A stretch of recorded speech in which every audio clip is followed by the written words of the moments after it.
So we're going to study for the next few lessons the laws of the Messiah. Maimonides is the ultimate source about this because he is the only Jewish law book that covers this topic. All other law books deal with contemporary law that applies today. Maimonides dealt with laws that are theoretical, including the laws of the Messiah. So what are they? So the first thing is he calls him the King Messiah. Messiah is the king. What does it mean that he is the king, not a king? And that means that he will arise and return the kingdom back to its original status. Which kingdom are we talking about? This is the kingdom of David, David's kingdom.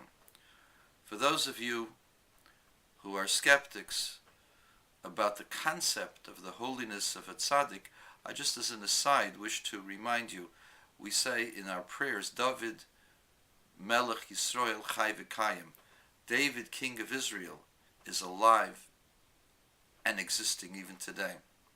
There are many explanations. One of them is that his body remains whole and David is ready to rise up the moment that God decides that the time of Messiah has come. For David will be the governing agent, according to the Talmud in Sanhedrin 98b. He will be the governor of the whole world. Messiah will be the teacher, and David will be the administrator, the force behind everything. Anyway, the King Messiah means the one who will restore the Davidic dynasty. That's number one. Number two, who is he going to be king over? And the answer is, his role is to be king over the people of Israel. And in order to do that, he's got to bring all of the people of Israel back to the land of Israel. And that's not good enough. He has to restore the land to its original status as a holy land, and therefore has to rebuild the temple. So, number one, he is a Davidic king. He has to be from the house of David, and he has to restore the Davidic dynasty. Number two, he's coming for the people of Israel. He's going to be the king of Israel, gathering all of the exiles of Israel back into the land. Number three, he's going to restore the land to its original status.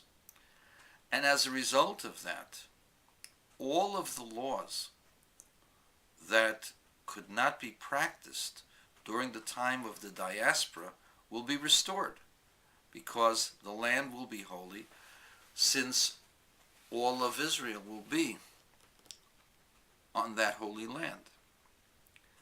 So the laws will be restored and we'll be able to offer sacrifices, since there will be a temple. And we cannot offer sacrifices until the time that the temple is restored. And so the role of the Messiah is to be the king, the continuity of the Davidic dynasty, the restoration thereof. He will be the king upon Israel and gather all of Israel. He will reconstruct the land to make it a holy land and build a temple therein. And then all of the laws of the Torah will have to be fulfilled, because there will be people of Israel in the land of Israel following the law of Israel under the leadership of the king of Israel. Maimonides continues and says, if you don't believe in the Messiah, you're not just denying the prophets, but you're denying the Torah and Moses himself. Now this is very strange. First of all, denying a prophet is a very, very severe sin. On top of that, denying the Torah, what else can one say? The person is completely outside the pale of Judaism, of Torah, of what God has communicated to us. What is the advantage? What is the fact that he says that he's denying Moses? Moses, our teacher. What is different qualitatively from Moses than from the Torah? The answer to that is found in the laws of fundamental principles of the Torah, that at the time of giving of the Torah, we didn't get the Torah directly to ourselves by our own merits, but rather, according to Maimonides, we shared the prophetic experience of Moses. We saw how God comes to Moses, and we heard the words as were told to Moses. We heard them the same time, because we were together as one in that prophetic experience. But it was the prophecy to Moses. And so the Torah was given to Moses on Mount Sinai. There is a level of connection between Moses and God that is even more profound than the Torah. And that is that Moses' persona was the source of the Torah.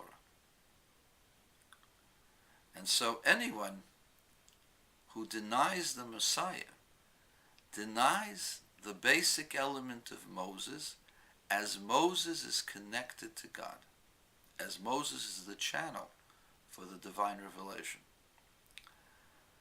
And so this lies at the core of the belief of the Jewish people, that there will be a Messiah, and that this is a very basic element of the entire connection between ourselves and the Creator. And that is that the Creator did not leave the world on its own to find its own way, but the Creator gave the world a direction, how to live, how to conduct its affairs, and that this direction could be applicable for all people at all times. And as such, there would have to be a governing body that would stand for this, and that's in the persona of Messiah. The Messiah comes to fulfill not just the prophecies of the prophets,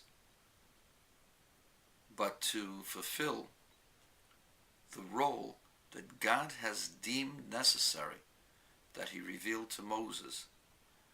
The Messiah is the fulfillment of the prophecy of Moses, the fulfillment of the relationship between man and God on the highest level. Such is the belief in the Messiah as Jews see it, to be continued.